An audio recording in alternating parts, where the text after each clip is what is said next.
గమ్యమే లేని ఓ బాటసారిని, నీతో ఉన్నాను భయము లేదన్నావు.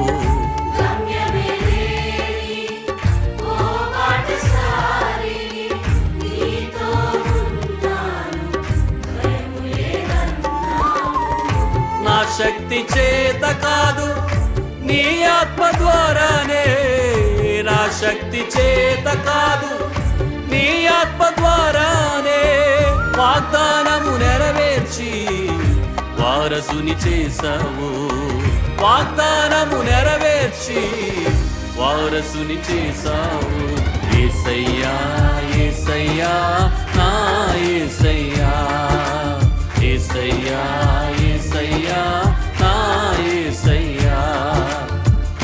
నీతో గడిపే ప్రతి క్షణము ఆనంద బాష్పాలు ఆగవయ్యా. అవునయ్యా, నీ కృపను తలంచు ప్రతి సమయము కన్నీరు ఆగటం లేదు. నీకు మాత్రమే మహిమ కలుగును గాక. ఆయన కృపను గురించి పాడదాం. స్తోత్రం.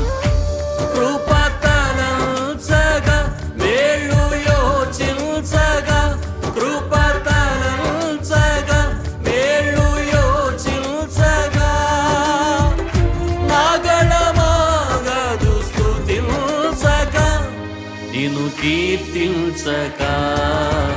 యేసయ్యా యేసయ్యా. అందరూ చప్పలు కొడుతూ పాడదాం. యేసయ్యా అని హృదయపూర్వక ఆరాధన చేద్దాం. నమ్మదగిన దేవుడు యేసు అను ఆ నామములోనే విడుదల, ఆ నామములోనే స్వస్థత, ఆ నామములోనే రక్షణ, యేసు అను నామములోనే నిత్య జీవం. ఆయన నామము పలుకుతున్నప్పుడే కృప విస్తరించునుగాక, కృప విస్తరించునుగాక, కృప విస్తరించునుగాక. హృదయపూర్వకంగా యేసయ్యా అనుకోవండి.